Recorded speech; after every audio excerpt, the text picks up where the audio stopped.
Hey everyone, it's Book Crazy Katie, and today's video is my Harry Potter and the Sorcerer's Stone chapters 5 through 7 reactions, and please find me on social media at the following. Let's see if the third time is the charm.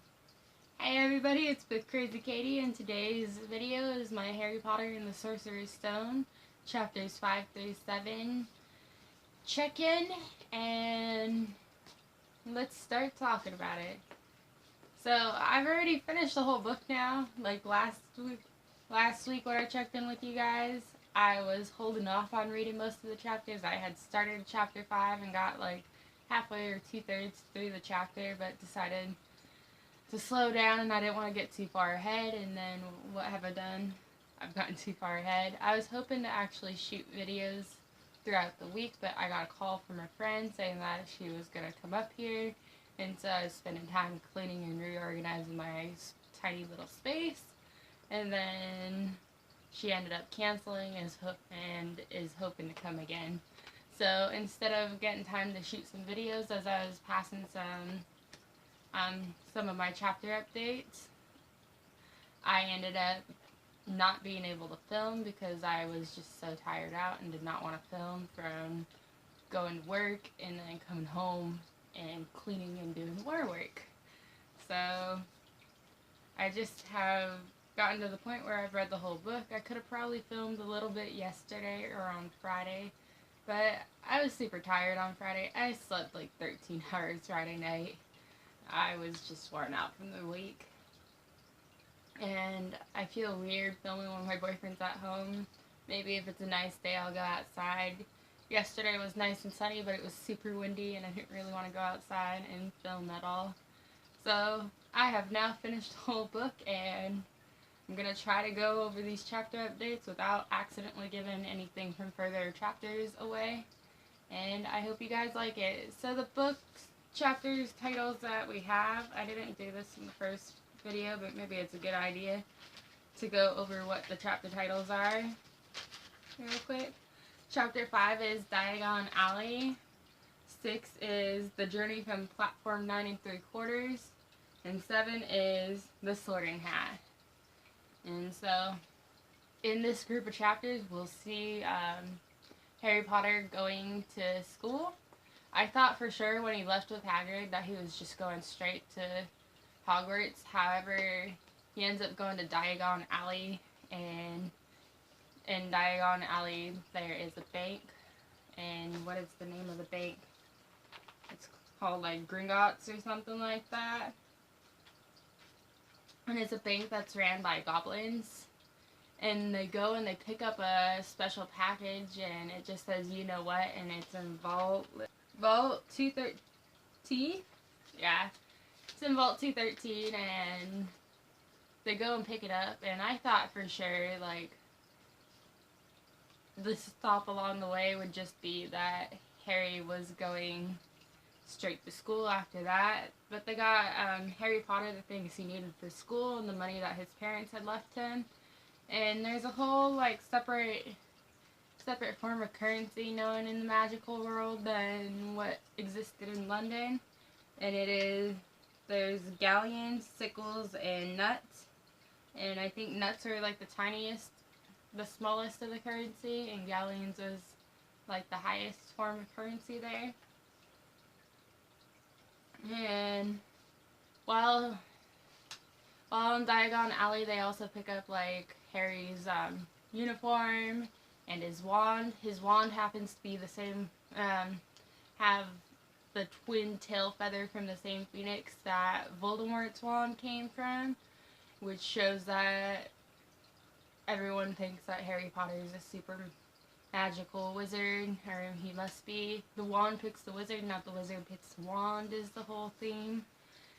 And I kind of wish we would have gotten to see more of Harry using the wand throughout the book, but I don't feel like there was that much wand usage, especially by Harry. I think at some point he gets it stuck up a troll's nose.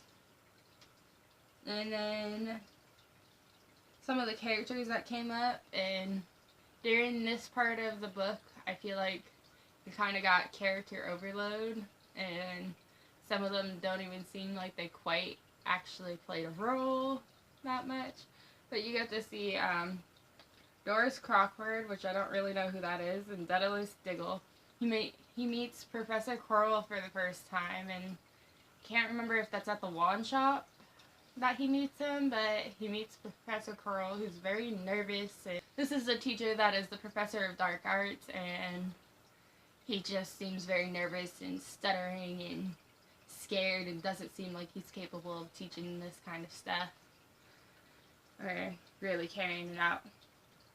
There's Griffith, who is the goblin at the bank, and we also find out that Voldemort was part of the Slytherin house, and you find out a little bit about the houses, at least as far, but not too much. They don't tell you what they mean or anything in this chapter. And I think it's in chapter 5 that he meets Draco. It might be chapter 6.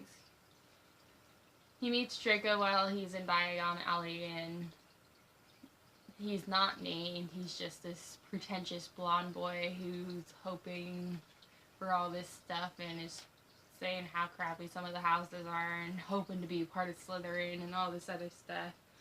And kind of seems like he's semi-friendly towards Harry Potter in a very pretentious sort of way. He doesn't like muggles and all kinds of other stuff.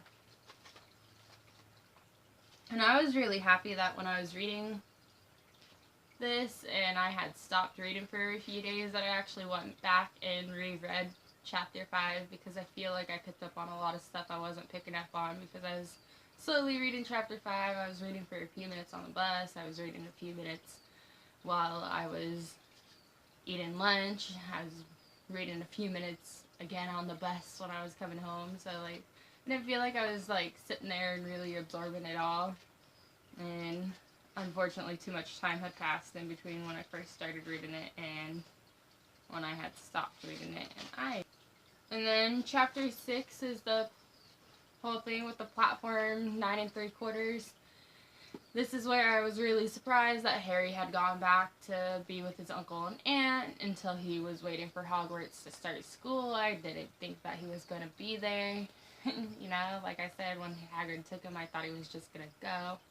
And it just kind of sucked that Harry had to sit through that. I'm really surprised that his uncle actually did take him to the train and just kind of expected him to not go anywhere. Just thought it was going to be a joke. It was one big joke and nothing was going to happen.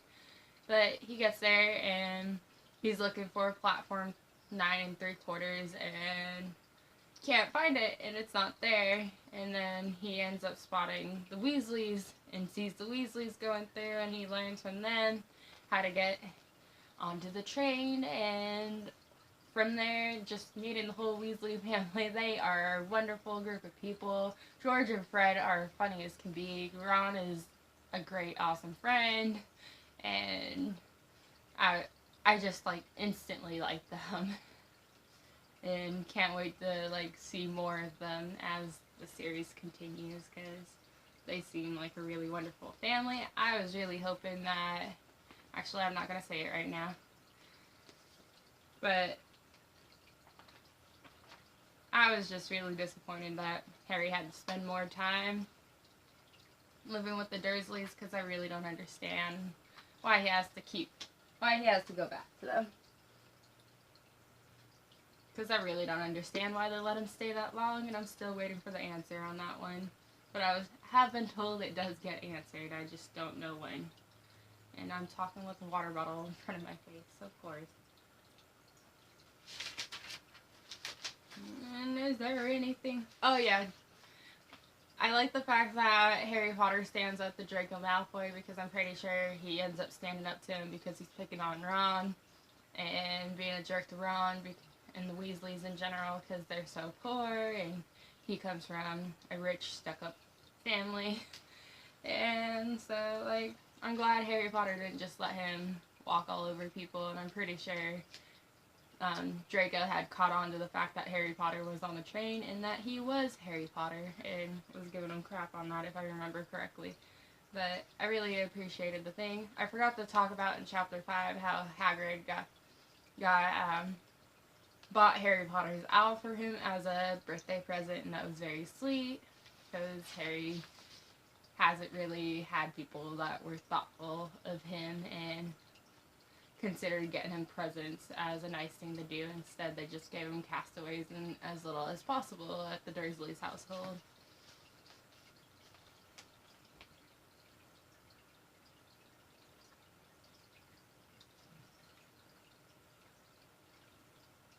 You see a little bit more of Neville. You meet Hermione, and she doesn't come off as very likable, but Ron and Harry didn't like Hermione at first. They thought she was too bossy, and she kind of is, and she's too stuck in her books, too nerdy and stuff. I don't think the too nerdy thing was a problem. Like, they tease her about it, but I don't think that was the biggest problem. I think it was just that she was stuck up, goody two-shoes, and, you know, putting her nose in other people's business kind of stuff that got to them. There's Draco Malfoy. Once again, he's a conceited bully, and he runs around with Crabby and Goyle, or Crab and Goyle, and they are just like his two followers, or whatever, kind of. His bullying reinforcement, I don't know. But they don't really matter that much. They just kind of get into some fights at Draco's insistence. And then chapter 7 is the Sorting Hat, and I just thought it was funny how Harry Potter did it. Was just like in his head, do not want to be part of Slytherin, not Slytherin, not Slytherin. And the Hat's like, not Slytherin, it would be good for you. It could do so well for you, but since you don't want to, you're a part of Gryffindor. And I felt like for Gryffindor being like the top house, or the house that everybody's really excited to be about, and the bravery and courage, I felt like we did see a lot of people that got sorted in the Gryffindor, where I kind of feel like maybe they would have been Ravenclaw or Hufflepuff. Maybe we would have seen more of that. It did seem like there was a overwhelming amount of people that got sorted in the Gryffindor, but it's okay. Ron, Harry, and Hermione are all part of the same house. And then Neville, who is just this very, timid, nervous, young, clumsy boy, also gets sorted in the Gryffindor, and it's kind of interesting. And, you slowly get to see Neville grow in the first book, and I have a feeling he's going to grow into a much stronger character as the story goes on. But I did like the advances I saw in his character, but I'm not going to go too far into it right now because I don't think it's not really there yet. Oh yeah, Professor Snape gets introduced in chapter 7, and right off the bat he doesn't seem like Harry Potter and is very rude. He deducts points from Gryffindor house just because Harry Potter's around.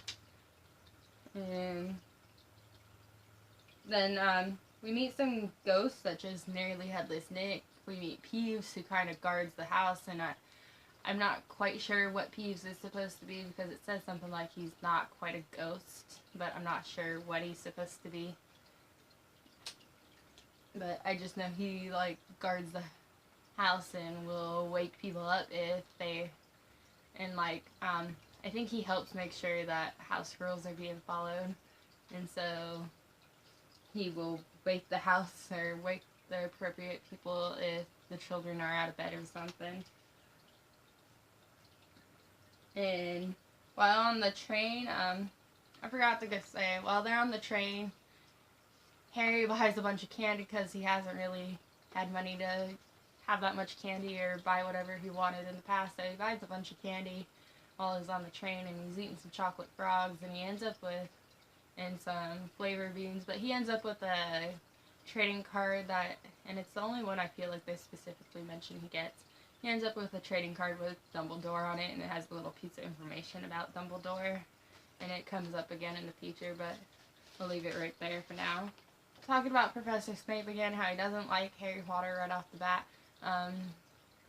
The scar on Harry Potter's forehead ends up with feeling pain. He ends up feeling pain in his forehead when Snape glares at him, and then he has the dream that he's been having since he was little about the big green flash, but this time Snape is in the dream too, or a nightmare. And so, that was my opinions and my reactions and things that I took out. I hope you guys enjoy. Once again, I still like him, but I did get to the point at this point of the book where I felt like too many characters were brought up, and I was just like, okay, who are these characters? But I still felt like I was reading. Like, the book's pacing is really easy to pick up with, and I was enjoying it, and what I was reading I was definitely liking. I just felt at that point there were too many characters, and since I have finished the book, I feel like some of them didn't matter, but I was trying to gauge which characters did and did not matter. There's character names I didn't write down because I didn't feel like I really learned anything about. There's also other characters where I wrote their names down, but I don't feel like I really got anything that told me much about them while reading it, so it just ended up being their name being written down. If you like this video, please thumbs up it, and if you haven't subscribed yet, please subscribe. I look forward to your subscription. And if you'd like to receive notifications for when I post next, please hit the bell icon, ding ding, and I hope to see you guys later. Bye!